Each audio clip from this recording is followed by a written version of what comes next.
What I have in this box here is the most affordable cooled monochrome camera from ZWO. Yes, we finally have the ZWO ASI585MM Pro.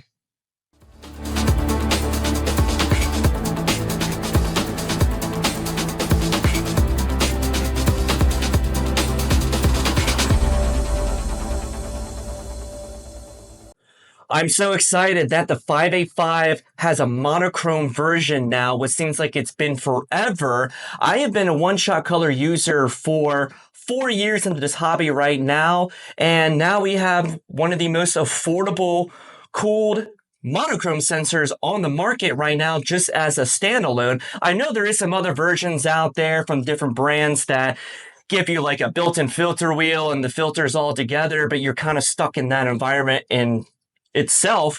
But luckily you can do whatever you want, add what kind of filter brands and filter wheels and all that kind of stuff, because you just have the camera itself, and it's the most affordable cooled camera that is monochrome on the market, to say the least. So let's go ahead and see what you can find inside the box. When you open it, you are first greeted with the guidebook here, which basically just gives you a little bit of some information on how to install like camera drivers if you're using like a Windows PC to operate this camera. Also gives you some like information on like back focusing plates, because you do get some back focus adapters and stuff in here that you need to achieve about 55 millimeters of that. Either you're using like a filter drawer, a filter wheel, or just using the camera as is.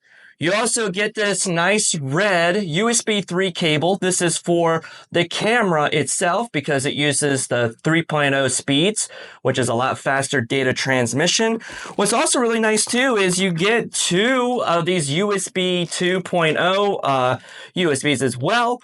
One that can operate for your filter wheel. You can also use the other one for your electronic focuser.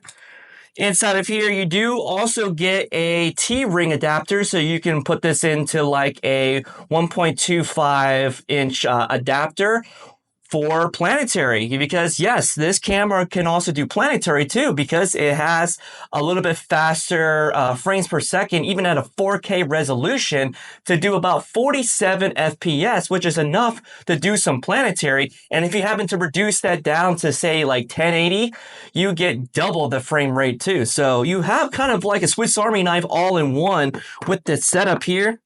You also have a little bit of some adapters here. This is your back focusing adapters, where you have included a 16.5 and a 21 millimeter adapters, which are M42 threads.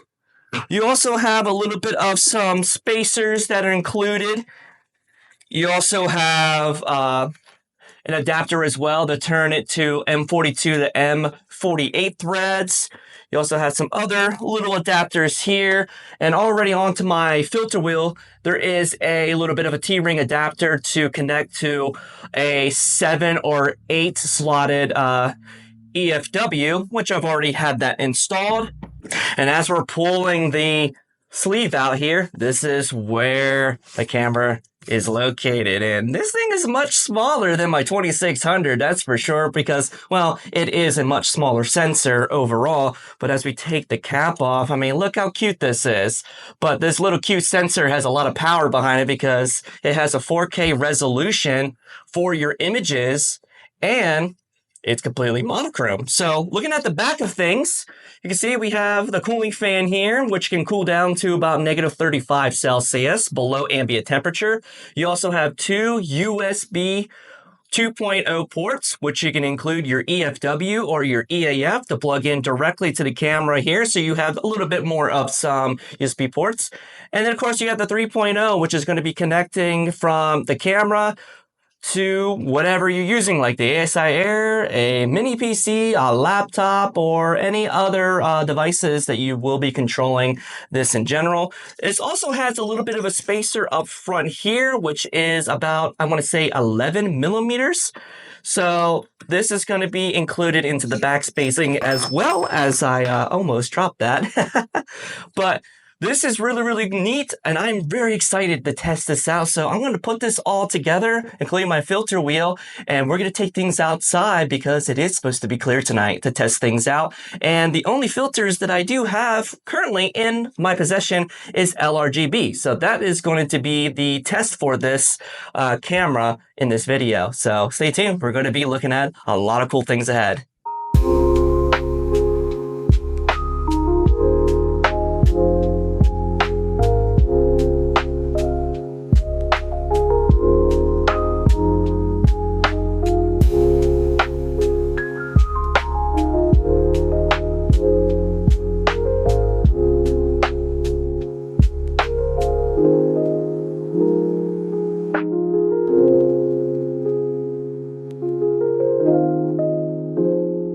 You know, it's a very rare occasion where you get a new equipment and it's actually clear out. What kind of world are we living in? But yeah, I'm very excited to actually get to fully test this out, since this is the first time I'm ever shooting full mono for deep sky objects. I've done it for some planetary stuff or some solar, but this is a little bit of a different beast. Luckily, I have been at least well versed into how to process just regular monochrome data from like remote telescopes out in like Chile and stuff like that through Telescope Live. So I've already been prepped and ready to do this, and I'm very excited to actually be able to do that right from my backyard. So I got everything hooked up to my 4-inch Explorer Scientific. It's a 102 millimeter triplet refractor with a focal ratio standard of about f7 at 714, but I am using a reducer with this setup here because I do have a much smaller sensor that I'm working with, unlike the 2600. And of course, the guiding on the pier is the AM5 from ZWO Strainwave gear, my pier, sitting out here in the backyard. Hopefully at some point here within the next, I would say, 1 to 3 months, I'll be having an observatory over top of this. But here is the camera all hooked up, the ZWO ASI585MM Pro. And I do have a filter wheel here with astronomic Type 2C LRGB filters. I only have color filters right now. I'm still waiting on the narrowband, so this is why this is going to be a test of only just the LRGB concept. And these are 1 1/4 inch filters because that's all you need for this really small sensor. Of course, controlling everything is the ZWO ASI Air Plus. Guiding using a 60 millimeter SV Bunny guide scope, and my guide camera is the ZWO ASI585 Mono. A nice complete package here, and this is actually going to be a very nice setup for galaxies, and that is the target of choice for tonight. So with that entire setup there, I'm just going to pick a very easy target tonight, since I only have literally tonight to be able to image until maybe the middle portions of next week, because we got some rain that's expected tomorrow, and we just have clouds and another bigger storm that's going to be arriving on Monday. So I only got one shot of this, and hopefully I can get through all of the LRGB filters. And I figured just do a nice easy one that's going to be framed up quite nice, and that's going to be the Whirlpool Galaxy. Now, I have done the Whirlpool Galaxy here recently on the channel, but with a one-shot color camera. Now we're going to try it through mono and see what this looks like. So I will see you when night falls and we can go ahead and set up our sequence. All right, so now that it's nightfall, we have polar aligned our setup. Let's go inside the ASI Air app and set up our imaging sequence here. I'm going to go over to the plan mode. And the way I'm going to have this set up is a little bit, you know, not of a normal thing I would do, because I'm not exactly sure when these clouds are supposed to be rolling in towards the morning hours.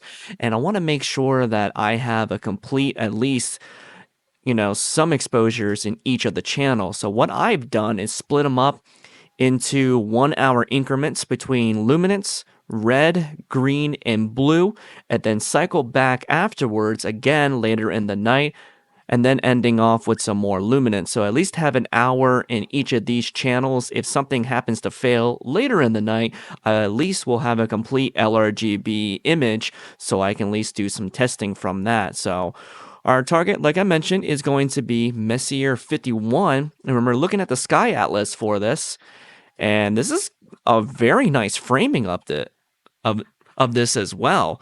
Especially a lot more different than my 2600 when I had a much wider field of view and always had to do a lot of some cropping and drizzling just to get, you know, a decent look at a galaxy. And with the smaller sensor and the smaller pixel scale, this is going to be very interesting to see how much better this will look compared to my one-shot color camera. So everything else is all set up, and we're gonna let it run through its thing. It is now completely dark. It's been just a little bit after an hour since sunset, so it should be pretty darn good. So we're going to go ahead, let this run through, and patiently await the first luminance image that comes through.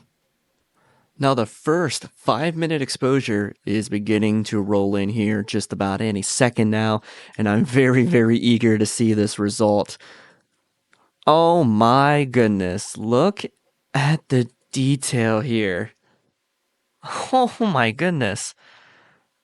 This is incredible. We got nice round stars all the way and around the corners and stuff too. You can see some other faint galaxies nearby. Yeah, everything's nice and round, even with the reducer for this sensor, which I figured it would be no problems with it. But oh my goodness, this is fantastic and a great first shot of it. And you can even see some of the fainter dust that is coming off of the interacting galaxy here in one single exposure. Oh my goodness, so is this what I've been missing out with? So, this is going to be a wonderful image. I can already see it now, and I'm eager to let the data roll throughout the night and see what we come up with. Alright, so we're at the computer now. We've gone through the entire stacking process. I was able to get about 9 hours of data combined of LRGB, and this is what it looks like straight out of the stack here. I'm very curious to see, as we're going to be looking at here is the blue channel here, and we have some great detail here on the bottom right. This is the green channel. We had wonderful detail as well. A look at the red and our luminance. So everything has come out quite nicely, and going through the step processes of setting this up to combine all the channels together, we're going to be starting off with the luminance channel here. So I just renamed it as L, and then going through the process of doing some dynamic background extraction and some blur exterminator. And this is already looking pretty good, and went to stretch the image. And this is what we're left with. We got some great detail there around the entire core. I did the same thing with the individual channels as well. Renamed this one as red, did some background extraction, and then went ahead and linear fit and stretch the image overall together. And then do the same thing for the blue and the green channel as well. Gonna step through the process here. And then I went to use LRGB combination to get a colored image here. This should be my combined RGB image. And when we stretch out the data, I'll do an unlink stretch, and we have a color image here. Yeah, it looks a little bit on the yellowish side, but that's why we do have some color calibration that we have to do. So using SPCC, went ahead and went through that with Blur Exterminator as well, just on the RGB image in itself. Did some color calibration, renamed it as RGB, and stretched it overall. And then this is what we're left with. We have a nice RGB image already ready to go, but now we have to combine our luminance to our RGB channels. And I'm just going to minimize these other images here because we didn't really need them anymore. So in order for me to take the luminance to the RGB, I use a tool called Image Blend. And when I blended those two together, I get this here. This is the combined image with the stars, and you can see I do have a little bit of some satellite trails in the background, but adding the luminance just gave it that little extra pop that I like to see. So going further down into the process, I removed the stars.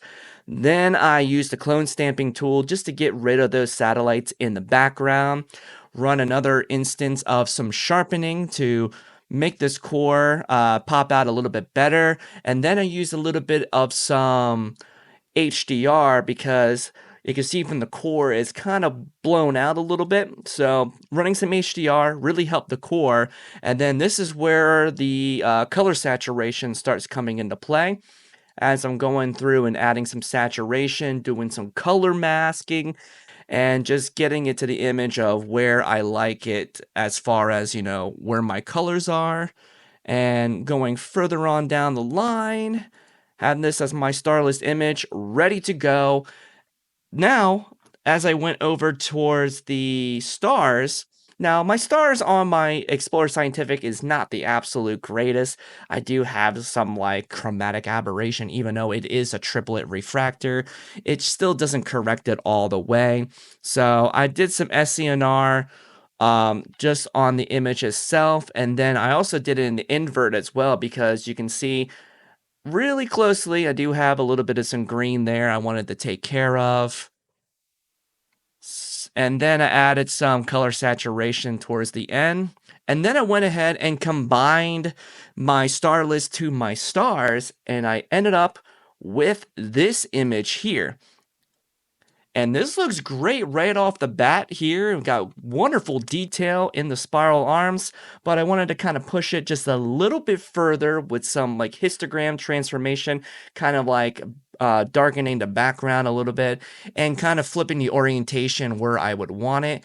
And then this is what it ended up being as I flipped it and done a little bit of some adjustments to the background in itself. Run it through Photoshop for a few minor adjustments, and then this is the image that I come up with. This is fantastic. It's almost as good as my one-shot color image I took taken about a month ago with my 2600 with 18 hours of data combined with even some hydrogen alpha of about 3 hours. I got more faint detail out of this from the 585 sensor than I did from my 2600 one-shot color camera. This is fantastic. I am in love with this, and I kind of don't even want to go back to one-shot color cameras at this point. I'm really, really impressed and happy with this overall image here, and it was effortless to process. Now, I kind of sped through the process a little bit, but if you want me to kind of go through a step-by-step process of how I got this image here and how to process LRGB in general, let me know down in the comments below, and I would love to take the time to go ahead and do that. So I want to give my final thoughts of what I think about the ZWO ASI585MM Pro, and I'm in love, man. I am hooked now, and I really just want to keep doing monochrome imaging because one thing, I got some spectacular results with half the amount of integration time that I did on the target just about a month ago with, you know, the same telescope. It's just with a different camera. The 585 is a great addition to my arsenal, and it works well with my ES102, and it's going to work really well as for my Rockin' at a 135 to get those nice wide field shots as well. And the price point is perfect for this too. The cheapest monochrome camera that's cool that's offered through ZWO right now at about $699. And of course, you need to get your own filters and such, which you have a variety of choices where you can choose that from. I can't wait to actually really try this in the narrowband aspect. I'm still waiting on those filters when they arrive. So I have another video in regards to that one as well. But from someone who had no experience whatsoever doing deep sky astrophotography with monochrome cameras, this was a breeze. Super simple, nice price point. You can really get some spectacular images from this tiny sensor overall. And definitely a big shout out to ZWO for letting me review this camera firsthand, and I bought it. I immediately bought it as soon as I tested this out. So I definitely highly recommend anyone who is looking to kind of, you know, dip their toes into the monochrome world at a nice budget price as well. You can get some LRGB filters and do some galaxies because it is galaxy season right now. I'm very curious here towards the summer months as we start to do a little bit of some narrowband imaging. So if you want to pre-order the 585 mono. I'll have some links down in the description below from different retailers of wherever you choose. And if you want to see more videos ahead of some products testing, I love to do these kind of videos ahead, and any more tutorials, especially for LRGB or maybe some SHO when it comes available. Like, comment, subscribe to the channel, turn the notification bells on, because we're going to be having a whole lot more videos coming up here soon, as we got a lot of very active things ahead here on the channel. So stay tuned. And as always, thank you so much for watching. Clear skies, and I'll see you in the next video. Cheers.